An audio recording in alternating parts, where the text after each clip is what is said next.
Vida dos Santos.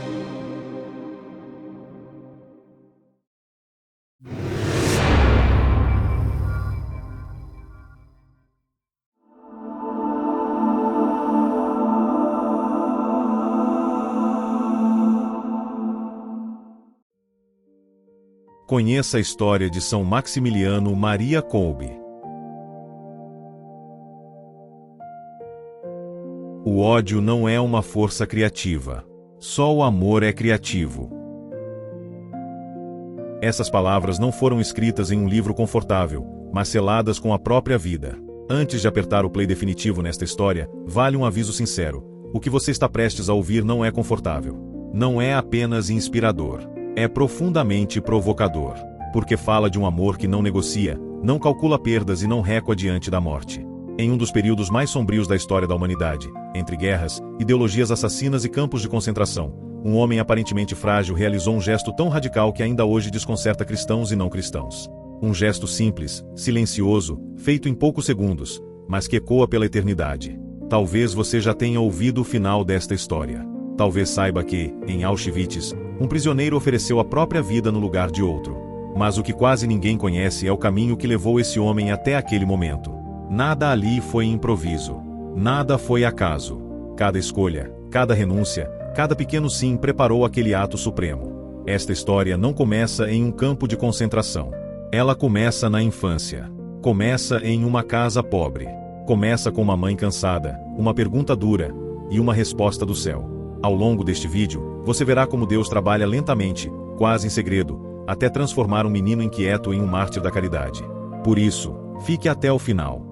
Não apenas para conhecer a história completa, mas porque o último capítulo lança luz sobre todos os anteriores, e deixa uma pergunta que talvez você leve consigo por muito tempo. Até onde vai o meu amor? Esta é a história de São Maximiliano Maria Kolbe, o homem que, ainda criança, escolheu duas coroas, e viveu fiel a essa escolha até o último suspiro. As origens de um chamado, de 1894 a 1906. No dia 8 de janeiro de 1894, em meio ao rigoroso inverno europeu, nascia Raimundo Kolbe na pequena cidade de Znúzka-Wola, região central da Polônia. Mas naquela época, a Polônia sequer existia oficialmente como país independente. Desde o final do século XVIII, o território polonês havia sido dividido entre grandes impérios europeus, e a região onde Raimundo nasceu estava sob domínio do Império Russo. Os poloneses viviam tempos difíceis. A cultura nacional era reprimida, o idioma polonês era controlado nas escolas, e a fé católica tornara-se uma espécie de resistência silenciosa do povo. Em muitas casas, rezar não era apenas um ato religioso, era também uma forma de preservar a própria identidade. Foi nesse cenário de sofrimento e esperança que cresceu o pequeno Raimundo. Seus pais, Júlio Kolbe e Maria Dabrowska, trabalhavam duro para sustentar a família. Eram tecelões simples, pobres materialmente, mas profundamente ricos na fé. Em casa, o rosário era rezado com frequência, e a confiança em Deus fazia parte da rotina diária. Seu pai sonhava com a liberdade da Polônia e, mais tarde, envolver-se-ia discretamente em movimentos patrióticos contra o domínio russo. Sua mãe, firme e disciplinada, transmitia aos filhos valores de honestidade, sacrifício e oração. Aquela combinação entre patriotismo, pobreza e fé marcaria profundamente a alma de Raimundo. Mas o menino estava longe de parecer um santo. Durante os primeiros anos da infância, era inquieto, impulsivo e muitas vezes desobediente. Corria pelas ruas, metia-se em confusões e tinha dificuldade em controlar o próprio temperamento. Sua energia parecia inesgotável. Certa vez, por volta do ano de 1900, depois de uma de suas travessuras, sua mãe o repreendeu severamente. Olhando para o filho, perguntou com tristeza: "Meu pobre filho, o que será de você?" Aquela frase atingiu Raimundo de maneira inesperada. Pela primeira vez, ele começou a refletir seriamente sobre quem estava se tornando. Pouco tempo depois, aconteceu o episódio que definiria toda a sua vida. Em uma pequena igreja franciscana da cidade de Pabianice, Raimundo ajoelhou-se diante de uma imagem da Virgem Maria. Era ainda uma criança, mas carregava no coração aquela inquietação provocada pelas palavras da mãe. Enquanto rezava, viveu uma experiência mística que jamais esqueceria. Anos mais tarde, ele mesmo contaria o ocorrido. Segundo seu relato, Nossa Senhora apareceu segurando duas coroas. Uma era branca, simbolizando a pureza. A outra era vermelha, representando o martírio. Maria perguntou ao menino qual delas ele desejava. Raimundo respondeu imediatamente: queria as duas. Naquele instante, ainda sem compreender totalmente o peso daquela escolha, o menino entregava toda sua vida a Deus. Depois dessa experiência, sua mudança começou a ser percebida dentro de casa. Não foi algo repentino ou teatral. Raimundo continuou alegre e ativo, mas tornou-se mais disciplinado, mais recolhido e mais atento à oração. Passou a demonstrar profunda devoção à Virgem Maria e interesse crescente pelas coisas da fé. Enquanto isso, o mundo ao redor permanecia instável. Raimundo, porém, começava a enxergar outro caminho, não o da violência, mas o da santidade. Em 1905, quando Raimundo tinha apenas 11 anos, o Império Russo enfrentou uma onda de revoltas populares após o chamado Domingo Sangrento em São Petersburgo. A instabilidade espalhou-se por várias regiões dominadas pelos russos, incluindo áreas polonesas. Greves, conflitos e repressões tornaram-se parte da realidade cotidiana. Mesmo tão jovem, Raimundo crescia observando um mundo marcado pelo sofrimento humano. Talvez por isso sua espiritualidade amadurecesse tão cedo. Ele compreendia, ainda que de forma simples, que o mal existia, mas também percebia que Deus continuava presente em meio à dor. No ano de 1906, aos 12 anos, sua vocação começava a tornar-se clara. Os franciscanos conventuais impressionaram profundamente o menino. A simplicidade dos religiosos, a vida de oração e a devoção mariana tocaram seu coração. Pouco a pouco, a ideia de entregar a vida totalmente a Deus deixava de ser apenas um sentimento infantil e transformava-se em decisão concreta. Aquele menino pobre da Polônia ocupada ainda não imaginava os caminhos que pisaria. Não sabia que pisaria em Roma, no Japão e em Auschwitz. Não sabia que um dia enfrentaria o maior horror do século XX. Mas Deus já preparava sua alma. E tudo havia começado ali, diante de duas coroas. A tristeza pela ofensa a Deus e a busca da glória divina são boas na medida em que vêm acompanhadas da submissão à vontade divina. O despertar da vocação franciscana, de 1907 a 1914. O ano era 1907. A Europa ainda parecia viver certa estabilidade externa, mas tensões políticas cresciam silenciosamente entre os grandes impérios. Enquanto isso, em meio às dificuldades enfrentadas pelo povo polonês sob domínio estrangeiro, Raimundo Kolbe deixava sua casa para ingressar no seminário menor dos franciscanos conventuais, na cidade de Lviv, então pertencente ao Império Austro-Húngaro. Não era uma decisão simples. Raimundo tinha apenas 13 anos. Deixar os pais, os irmãos e a vida humilde do interior exigia coragem. A vida no seminário era rígida. Os dias começavam cedo, quase sempre antes do nascer do sol. Havia horários fixos para oração, estudos, trabalhos comunitários e silêncio. Muitos jovens desistiam daquela rotina austera.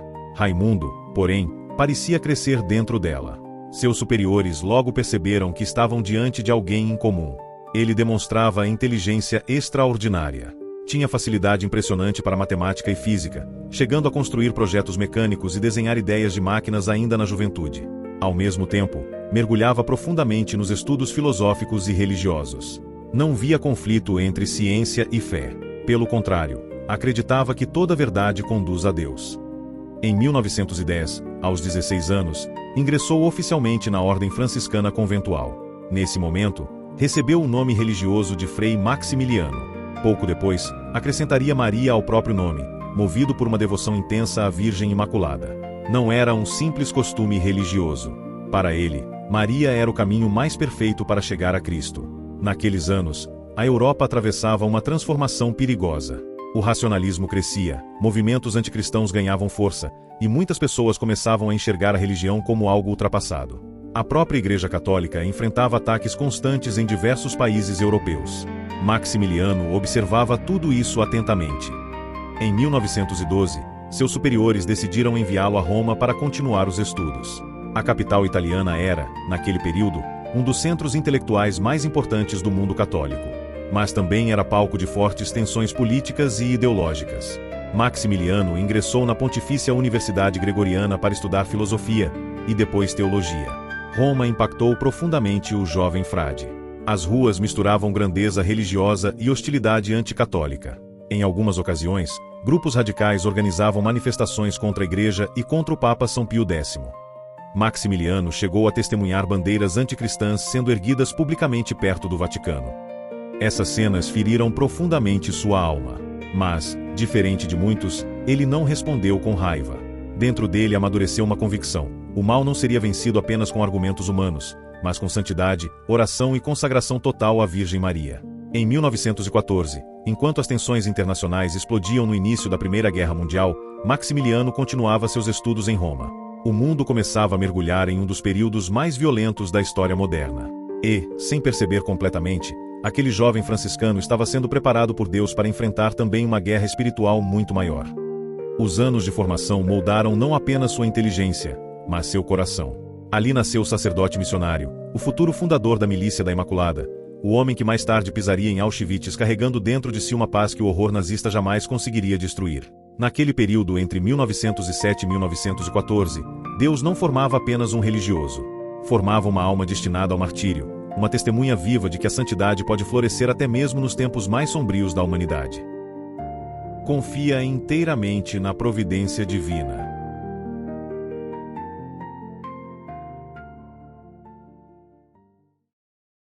A Milícia da Imaculada, uma revolução espiritual, de 1917 a 1921. O ano era 1917. A Europa estava mergulhada no caos da Primeira Guerra Mundial. Milhões de soldados morriam nas trincheiras, e o medo parecia cobrir o continente inteiro como uma sombra. Em Roma, o jovem frei Maximiliano Maria Kolbe observava aquele mundo ferido. Ele percebia que a humanidade caminhava para longe de Deus, não apenas pela violência das guerras, mas pela frieza espiritual que crescia em toda parte. Enquanto observava aquelas cenas, ele fez uma pergunta silenciosa dentro de si: como responder a tanto ódio? E sua resposta não veio através da revolta ou da violência. Veio da Virgem Maria. Maximiliano acreditava profundamente que o mal não seria vencido pela força humana, mas por almas inteiramente entregues a Deus por meio da Imaculada. Foi então que, no dia 16 de outubro de 1917, dentro de um pequeno quarto do Colégio Internacional dos Franciscanos Conventuais, em Roma, nasceu a Milícia da Imaculada. Ao lado de 6 outros frades, Maximiliano fundou um movimento espiritual que tinha um objetivo gigantesco: conquistar o mundo inteiro para Cristo através da Virgem Maria. A proposta parecia simples, mas era profundamente radical. Cada membro deveria consagrar-se totalmente à Imaculada e tornar-se instrumento dela para a conversão das almas. Maximiliano acreditava que Maria era a criatura mais perfeitamente unida à vontade de Deus, e por isso o caminho mais seguro para levar os homens até Jesus. Naquele período, o jovem franciscano também enfrentava uma luta silenciosa dentro do próprio corpo. Desde os tempos de seminário, sofria de graves problemas pulmonares. Em vários momentos, os médicos suspeitaram de tuberculose avançada. Alguns chegaram a dizer que ele provavelmente morreria jovem.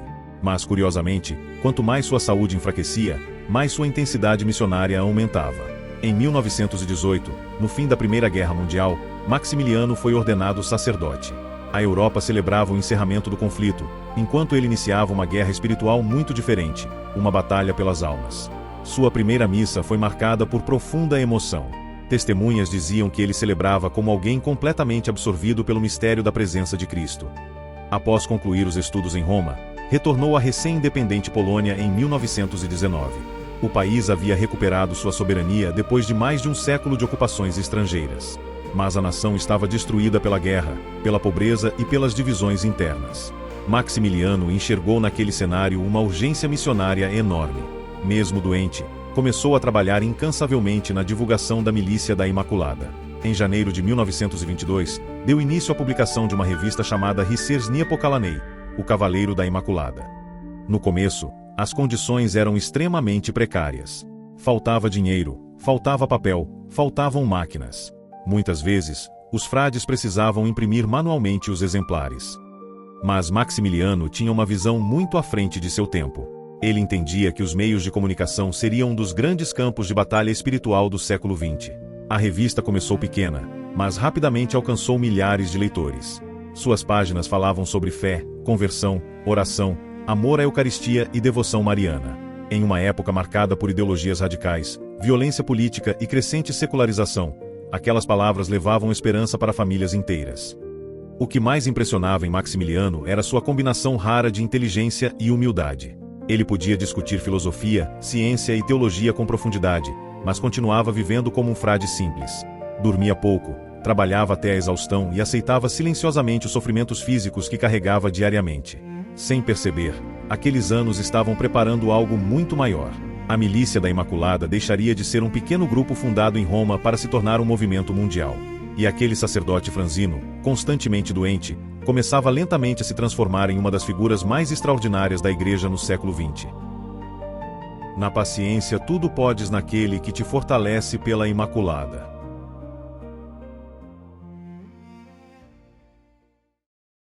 Niepokalanol, o sonho que se tornou cidade, de 1922 a 1938.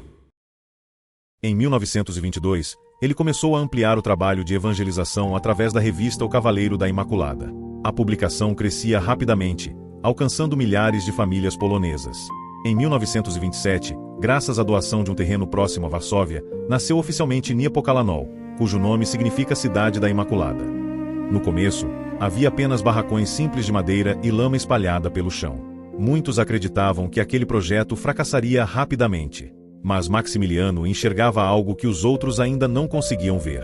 Ele sonhava com uma verdadeira cidade missionária, totalmente dedicada à Virgem Maria e à salvação das almas.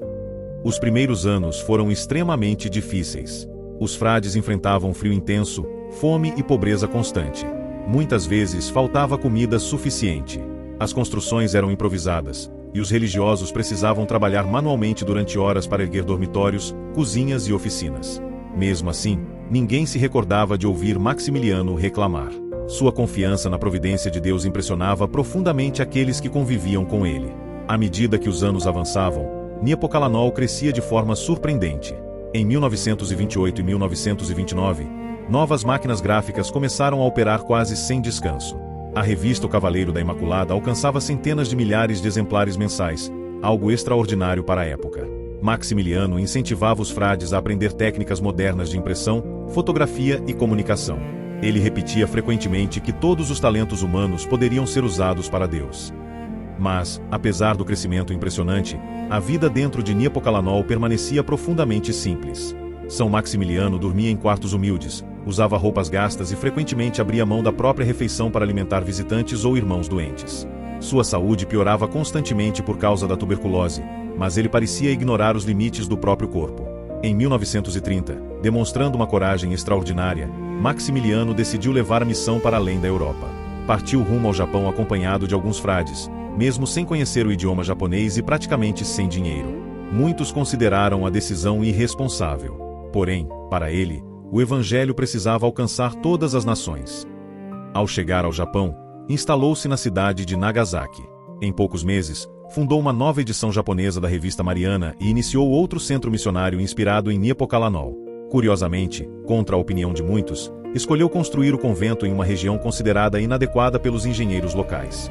Anos depois, durante a explosão da bomba atômica em 1945, aquela localização protegeria grande parte do mosteiro da destruição total. Durante os anos de 1931 a 1935, a missão japonesa floresceu de forma impressionante.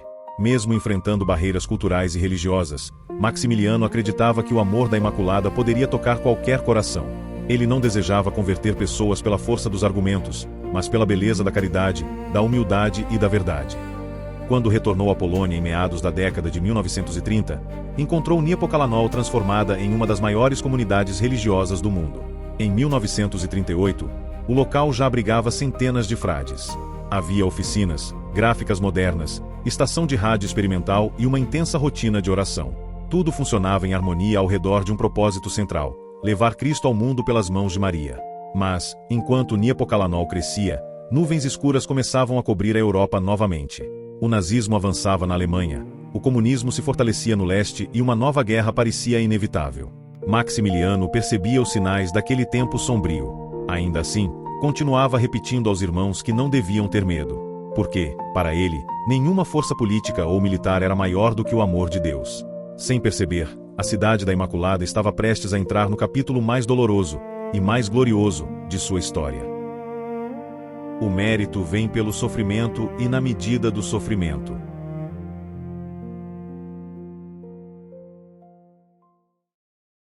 A Guerra e o Testemunho na Escuridão, de 1939 a 1941. O ano era 1939. A Europa caminhava rapidamente para o caos, e a Polônia estava prestes a se tornar o primeiro grande alvo da máquina de guerra nazista. No dia 1º de setembro, as tropas de Adolf Hitler cruzaram as fronteiras polonesas com tanques, aviões e uma violência devastadora. Cidades inteiras começaram a cair em poucos dias. O céu era tomado por fumaça, explosões e desespero. Enquanto muitos fugiam tentando salvar a própria vida, São Maximiliano Maria Kolbe tomou outra direção. Em Niepokalanol, a cidade da Imaculada, os portões permaneceram abertos. O convento rapidamente transformou-se em abrigo para milhares de refugiados. Famílias inteiras chegavam sem comida, sem roupas, carregando apenas medo e lágrimas. Entre eles estavam muitos judeus perseguidos pelos nazistas. Maximiliano não fazia distinção. Para ele, cada pessoa era um filho amado de Deus. Os frades dividiam o pouco alimento que possuíam, improvisavam camas no chão e acolhiam os doentes. Em meio ao colapso da Polônia, Niepokalanol tornou-se uma ilha de misericórdia. Mas os nazistas observavam tudo. No dia 19 de setembro de 1939, soldados alemães chegaram ao convento e prenderam Maximiliano juntamente com dezenas de frades. Eles foram levados inicialmente para um campo de detenção em Antitz, na Alemanha. Ali, os prisioneiros já começavam a experimentar humilhações constantes, fome e violência psicológica. Mesmo naquele ambiente hostil, Maximiliano continuava sendo sacerdote. Consolava os companheiros, escutava confissões, rezava discretamente e encorajava os frades a não perderem a esperança. Alguns sobreviventes testemunhariam depois que sua serenidade parecia sobrenatural. Em dezembro de 1939, inesperadamente, foi libertado e autorizado a retornar para Niepokalanol. Muitos pensariam em fugir ou esconder-se. Ele não. Ao voltar, encontrou a Polônia praticamente destruída pela ocupação alemã. Igrejas eram fechadas, sacerdotes perseguidos e intelectuais executados. O objetivo nazista era esmagar a identidade espiritual do povo polonês. Mesmo assim, Maximiliano retomou imediatamente seu trabalho pastoral. Ele continuou publicando textos religiosos, ajudando refugiados e fortalecendo espiritualmente aqueles que estavam perdendo a esperança. Sabia que cada dia de liberdade podia ser o último. Ainda assim, recusava-se a abandonar sua missão. Naquela época, os nazistas ofereciam vantagens para religiosos que aceitassem assinar documentos reconhecendo ascendência alemã. Maximiliano tinha direito a isso por parte da família. Se aceitasse, provavelmente teria proteção especial. Mas recusou categoricamente. Não queria privilégios enquanto seu povo sofria. Em fevereiro de 1941, a perseguição chegou definitivamente até ele. No dia 17 de fevereiro, agentes da Gestapo invadiram Niepokalanol. Maximiliano foi preso pela segunda vez. Desta vez, não haveria retorno. Primeiro foi levado para a prisão de Pawiak, em Varsóvia, conhecida pelas torturas brutais aplicadas aos prisioneiros políticos e religiosos. Mesmo enfraquecido fisicamente pela tuberculose, continuava confortando outros presos. Alguns relatavam que ele dividia sua comida e passava noites inteiras rezando silenciosamente. Poucos meses depois, em 28 de maio de 1941, foi transferido para Auschwitz, o campo de concentração que se tornaria símbolo máximo do horror nazista. Ao chegar, perdeu o nome. Tornou-se apenas o prisioneiro número 16.670. Os guardas batiam, gritavam e humilhavam constantemente os recém-chegados. Muitos morriam poucos dias depois. Auschwitz não era apenas um campo de trabalho. Era uma fábrica de destruição humana. Mesmo ali, Maximiliano manteve algo que os nazistas não conseguiam arrancar: a dignidade. Da mesma forma, na segunda prisão, trabalhava carregando pesos absurdos, sofria espancamentos e passava fome extrema. Sua saúde, já debilitada, piorava rapidamente. Ainda assim, testemunhas afirmam que ele nunca deixava de ajudar alguém mais fraco. À noite, escondido dos guardas, conduzia orações. Sussurrava palavras de esperança para homens que já haviam perdido toda a vontade de viver. Dividia migalhas de pão. Escutava confissões clandestinas. Em um lugar construído para destruir a alma humana, ele insistia em lembrar que Deus ainda estava presente. Sem perceber, Auschwitz estava preparando o momento final da missão que começara muitos anos antes, quando o menino, diante da Virgem Maria, aceitara 2 coroas. Sofre e trabalha unicamente por Deus e na sua presença.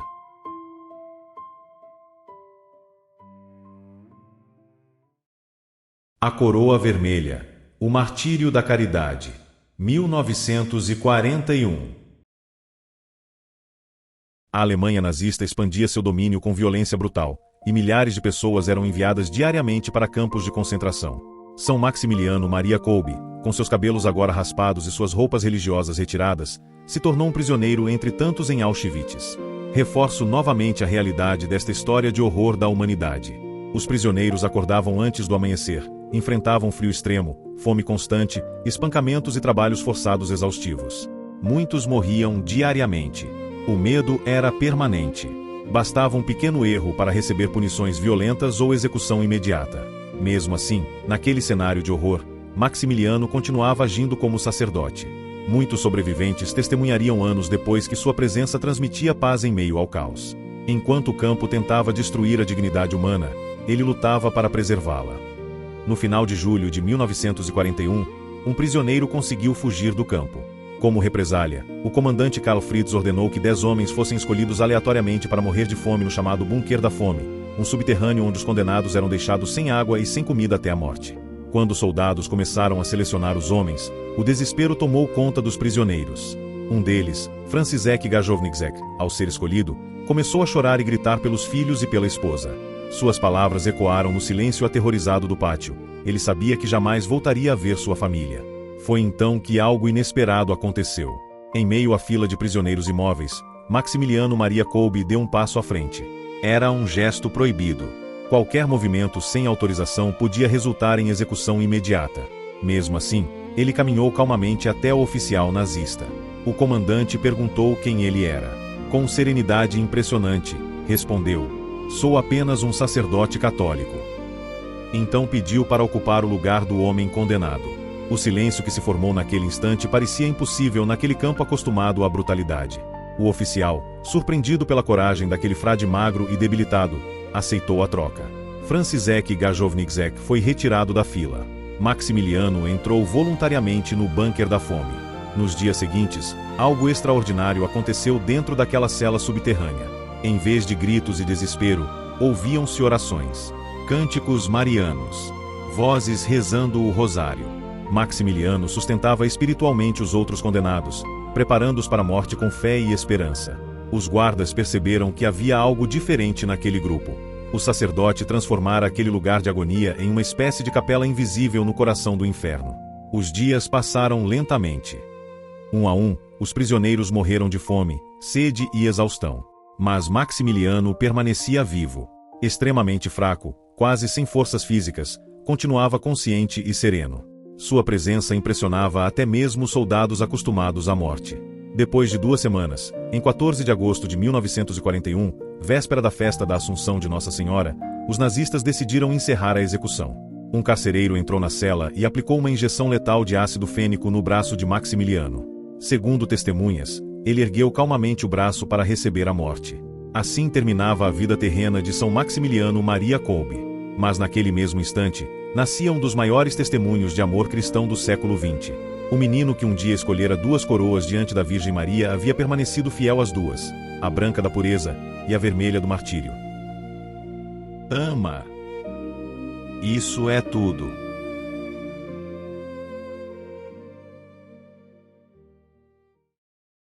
Um amor que continua a salvar. De 1945 a 1971. Quando a Segunda Guerra Mundial terminou em 1945, a Europa parecia um continente em ruínas.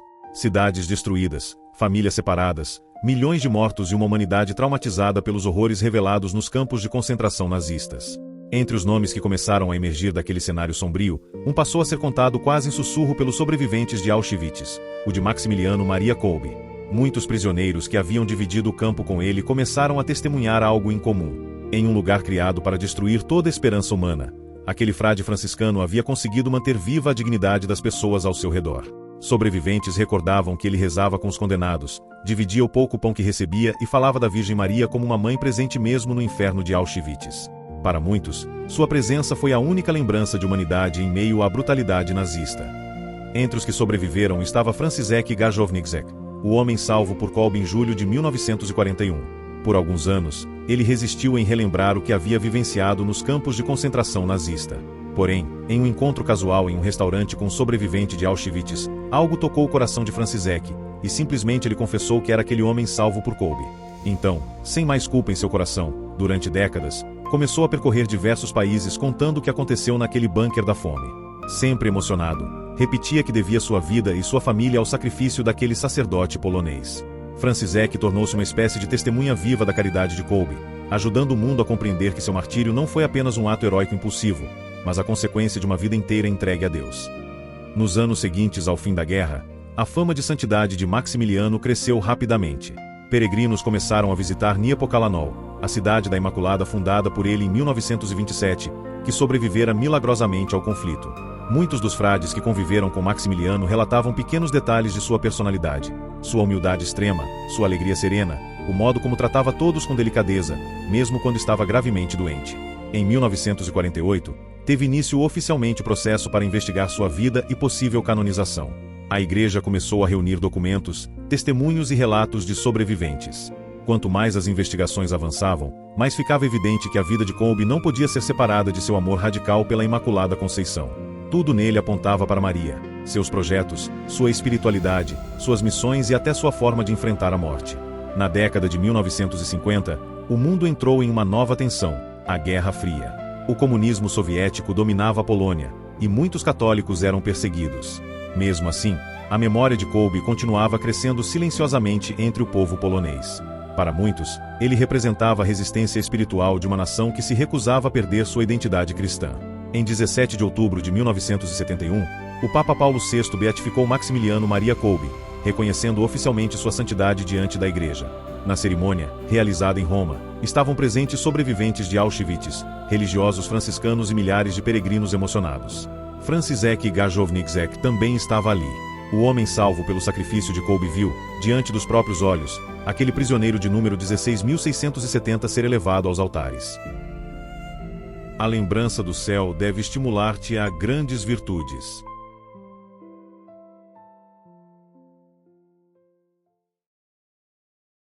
Canonização de São Maximiliano Maria Kolbe, de 1978 a 1982.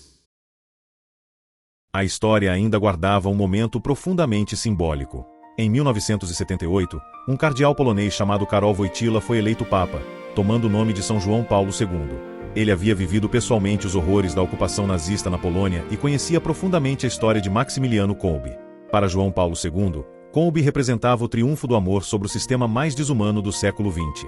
Então, no dia 10 de outubro de 1982, diante de milhares de pessoas reunidas na Praça São Pedro, João Paulo II canonizou São Maximiliano Maria Kolbe. Durante a celebração, declarou o mártir da caridade. Era algo historicamente extraordinário. Tradicionalmente, mártires eram reconhecidos por morrerem diretamente em defesa da fé. Mas Kolbe foi reconhecido como alguém que entregou voluntariamente a vida por amor ao próximo, imitando o próprio Cristo. Naquele dia, mais uma vez, Francisek Gajowniczek estava presente. Já idoso, chorava enquanto via o homem que morrera em seu lugar ser proclamado santo diante do mundo inteiro. A cena emocionou milhares de pessoas. Era como se toda a trajetória de Kolbe, desde a visão das duas coroas na infância até o bunker da fome em Auschwitz, finalmente encontrasse seu significado pleno diante da Igreja e da humanidade. Hoje, São Maximiliano Maria Kolbe continua sendo lembrado como um dos maiores testemunhos cristãos do século XX. Em uma era marcada pelo ódio, ele escolheu o amor. Em um tempo de desumanização, escolheu ver dignidade em cada pessoa.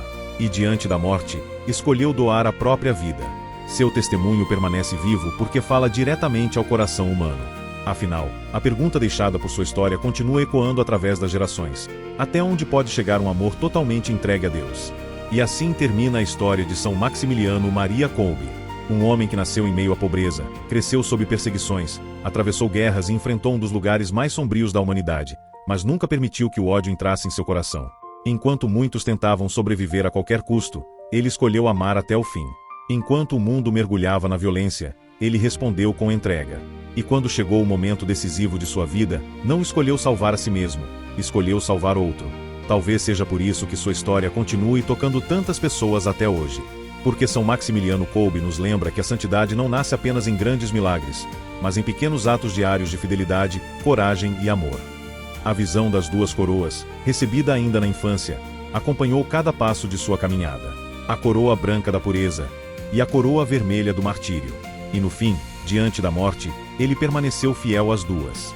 Que o testemunho deste santo inspire também a nossa vida. Que, em tempos marcados pelo egoísmo e pela indiferença, nós também aprendamos a escolher o amor. Mesmo quando custa.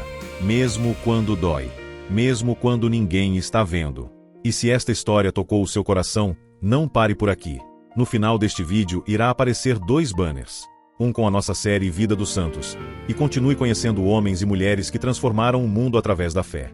E no outro banner, você poderá assistir a um belo filme sobre a emocionante história de São Maximiliano Maria Kolbe, retratando de maneira profunda seus últimos dias e o sacrifício que o tornou um símbolo eterno da caridade cristã. Que Deus abençoe sempre, e que São Maximiliano Maria Kolbe interceda por todos nós.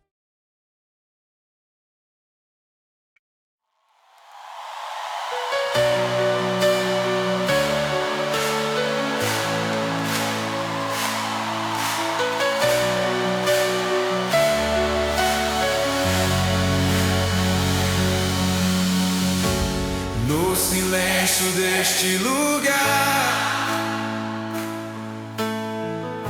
o céu inteiro a nos unir, com a Virgem Maria a me guiar.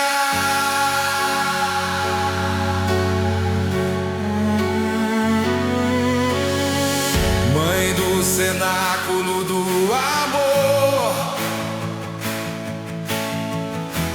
com seu manto a nos cobrir, intercede a nosso favor.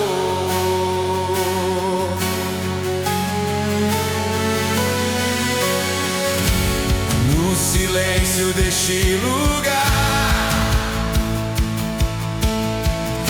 o céu inteiro a nos unir, com a Virgem Maria a me guiar.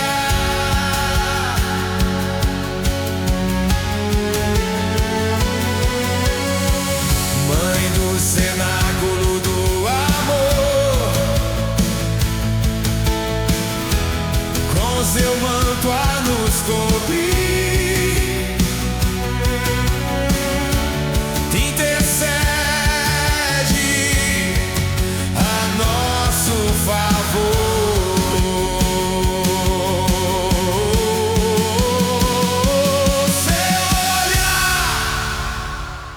nos convida a rezar. Oh, mãe querida, nos acolhe em teu olhar.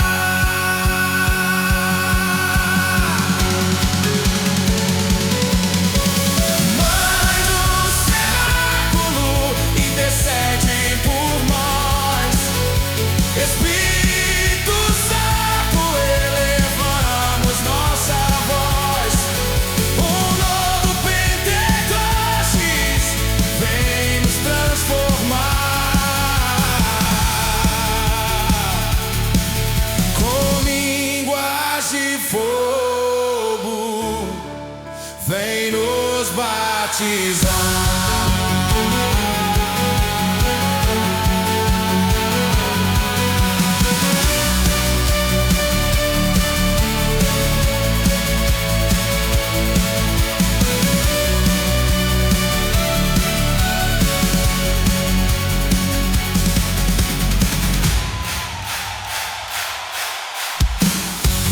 No silêncio deste lugar,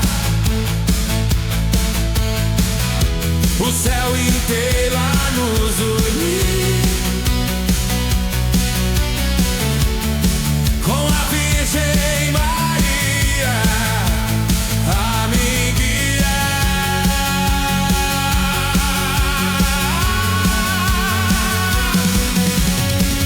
Mãe do cenáculo do amor, com seu manto a nos cobrir, intercede para nosso favor.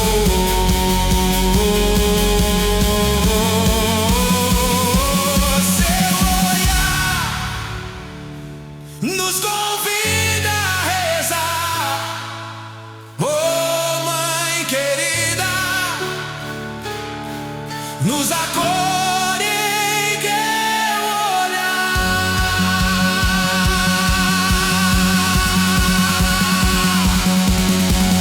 Mãe do cenáculo, intercede por nós.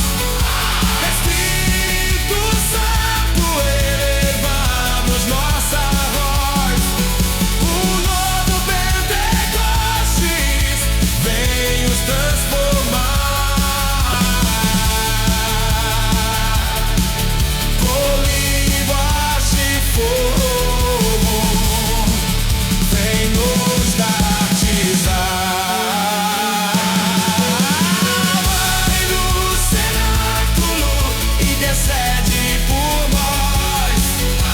Espírito Santo, elevamos nossa voz.